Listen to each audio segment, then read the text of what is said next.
पिछले लेक्चर में बात हो चुकी है एसिड हाइड्रोलाइसिस। उसमें क्या होता था, वाटर का लाइसिस यानी टूटना। क्या होता था उसमें SN1 SN2 दोनों मैकेनिज्म पढ़ी। S1 first order kinetics, SN2 second order kinetics.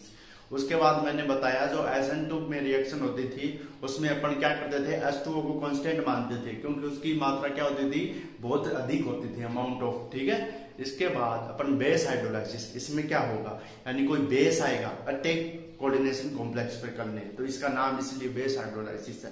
तो लिखिए बेस हाइड्रोलाइसिस। ठीक है। अब लिखिए base hydrolysis in this type base hydrolysis reaction in this type base hydrolysis reaction hydrocomplex formation। Second बात लिखिए in this type base hydrolysis reaction ligand replacement OH ion, ligand का replacement OH ion हो जाता है। इसके बाद लिखिए base hydrolysis solution के लिए pH ग्रेटर देन 10 होती है। इसके बाद एग्जांपल लिखिए कोबाल्ट NH35Cl2 पॉजिटिव चार्ज। ठीक है। ये क्लोरो है, ये एमीन ग्रुप है, ये क्लोरो है। ठीक, कोबाल्ट है। तो यहाँ पर क्या Cl2 प्लस है। इसको अब यहाँ पर क्या है, OH अटैक करेगा तो कहां से टूटेगा, इस Cl को बाहर फेंक डालेगा। याद रखिए मेरे भाई, वहां पर NH3 क्या नहीं कर रहा था, रिप्लेस नहीं कर रहा था Cl को, तो यहाँ पर भी OH नहीं करेगा क्योंकि क्या होता है H2O से तो ज्यादा खतरनाक है लेकिन इससे ज्यादा प्रबल नहीं है भाई साहब। इस कारण से ये OH को विस्थापित कर देगा, X- को बाहर फेंक देगा। तो ये है अपना क्वेश्चन। अब इसके बाद देखिए काइनेटिक रेट ऑफ फ्लो या रेट ऑफ काइनेटिक्स या काइनेटिक्स ऑफ रिएक्शंस। ठीक है। काइनेटिक रेट लो या kinetics of base hydrolysis, kinetic reaction of base hydrolysis. अब इसमें SN1 और SN2 लिखिए हाइड्रोलाइसिस। अब लिखिए फर्स्ट हेडिंग डाल दीजिए बेस हाइड्रोलाइसिस रिएक्शन काइनेटिक्स के आधार पर टू टाइप्स की होती है। First SN1, second SN1 and SN2। SN1 में लिखिए इस रिएक्शन को डिसोसिएटिव मैकेनिज्म भी कहते हैं क्योंकि इस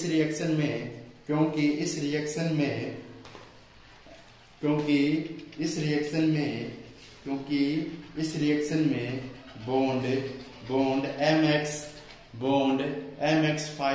MX5 व X प्लस के बीच में टूटता है। MX5 प्लस लिगेंड के बीच में बॉन्ड टूटता है। MX5 प्लस लिगेंड के बीच में बॉन्ड टूटता है। इसलिए इस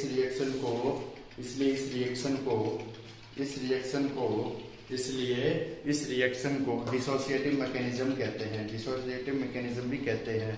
इसके बाद लिखिए इन SN1 pathway monochloro complex of cobalt third fast rate show नहीं करते because rate determining step involves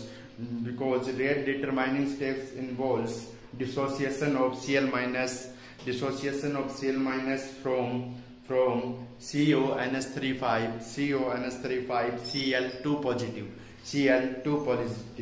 is quite slow because of higher charge on the complex. The rate of reaction also depend upon the concentration of OH ion, which does not go well according to SN1 pathway, but does not go to SN1 pathway। क्या नहीं जाती है, SN1 pathway से नहीं जाती है। ठीक है। अब इसके बाद लिखिए मेरे भाई, अब SN1 पाथवे से नहीं जाती है, ये क्या करना चाहता है, इसमें आइडियल स्टेप होता है और इसमें कोबाल्ट कॉम्प्लेक्स बनता है। वो क्या करता है, फास्ट रेट शो नहीं करता क्योंकि रेट डिटरमाइनिंग स्टेप इसमें इन्वॉल्व होता है। इसलिए क्या होती है which does not go well, इसलिए अच्छे तरीके से SN1 रिएक्शन नहीं हो पाती है। SN1 को किस प्रकार से लिखेंगे मेरे भाई, ठीक है, तो देखिए किस प्रकार से लिखा जाएगा SN1 रिएक्शन। डिसोसिएटिव मैकेनिज्म बता दी, देखिए किस प्रकार से SN1 को और SN2 को लिखा जाएगा। देखिए मेरे स्टूडेंट, अब लिखिए बेस हाइड्रोलाइसिस में SN1 मैकेनिज्म का प्रारूप। SN1 आया, ML6 था, स्लो स्टेप है, RD स्टेप है, रेट का पता लगा सकते हैं, इसलिए क्या होगा, लिगेंड यहाँ से जाएगा, 5 कोऑर्डिनेट स्टेट बनेगी। आया समझ में? अब इसके बाद क्या होगा, इसके बाद ये प्लस है, इसको प्यार किससे हो रहा है, माइनस से, तो माइनस प्यार करने देगा इसके साथ, इंटरलिंक ग्रुप OH माइनस के रूप में आया, इसके साथ जुड़ा, जुड़ने के बाद कौन सी 5 और 1 6 कोऑर्डिनेट स्टेट बन गई। रेट किस प्रकार से लिखेंगे, एक स्टेप डिपेंड कर रहा है, एक ही है तो rate of concentration of complex आइन, ठीक है। इसके बाद SN2, इस SN2 मैकेनिज्म में लिखिए रेट, फर्स्ट लिखिए, इसमें rate determining step first step होता है, rate determining step first step होता है। दूसरी बात लिखिए, in this type of mechanism 7 coordinate complex intermediate will be formed. Third बात लिखिए, आफ्टर लिविंग ग्रुप, ठीक है, after release the leaving group hydro product formation, ठीक है। In this type of reaction called associative mechanism reaction. इसके बाद लिखिए, ये इसका प्रारूप SN2 है, MX5X कितना है, 6 है, 6 कोऑर्डिनेट है, ये यहाँ पर मैं क्या लगा देता हूँ भाई, MX5S। इसके बाद E लगा देता हूँ, इंटरलिंक ग्रुप है, इंटरलिंक ग्रुप है यानी OH आयन पड़ा हुआ है। इसके बाद क्या आया, स्लो RDS हुआ, इसके बाद X है, 5 है और X है, इसके बाद ये E आया, E ने क्या कर दिया, इसके साथ अटैच कर दिया, यहाँ पर X लगा, ठीक है, ये अलग X है, ये अलग X, मान लीजिए कोई CL है, और यहाँ पर इंटरलिंक ग्रुप कमिंग होगा, इसके साथ जुड़ जाएगा, पहले बॉन्ड बनना और टूटना एक साथ होता है, ठीक है। इसमें क्या होगा, वो हाँ बोलेगी या ना बोलेगी, वो सिचुएशन है। अब यहाँ पर MX5 7 कोऑर्डिनेट स्टेट बन गई, फर्स्ट स्टेप होगा, L- को बाहर फेंक देगा इसकी जिंदगी से, L- बाहर गया यानी ये X- LF5E, ठीक है, LF5E या MX5E, ये लिगेंड है और ये L है, ठीक है, यहाँ पर L भी लगा सकते हैं, L लगा ले, कंफ्यूज हो जाएगा, LF5 और E, एक लिगेंड को बाहर फेंक दिया, जिसके कारण ML5E 6 कोऑर्डिनेट स्टेट बन गई। रेट डिपेंड के कॉम्प्लेक्स और कंसंट्रेशन ऑफ आयन, होने तो सेकंड ऑर्डर काइनेटिक्स चाहिए, लेकिन इसमें बात लिखिए, होने तो सेकंड ऑर्डर काइनेटिक्स में बात लिखिए, OH आयन की हाई कंसंट्रेशन के कारण, OH आयन की हाई कंसंट्रेशन के कारण रेट ऑफ रिएक्शन इंडिपेंडेंट रहती है, OH आयन की कंसंट्रेशन पर, so rate of reaction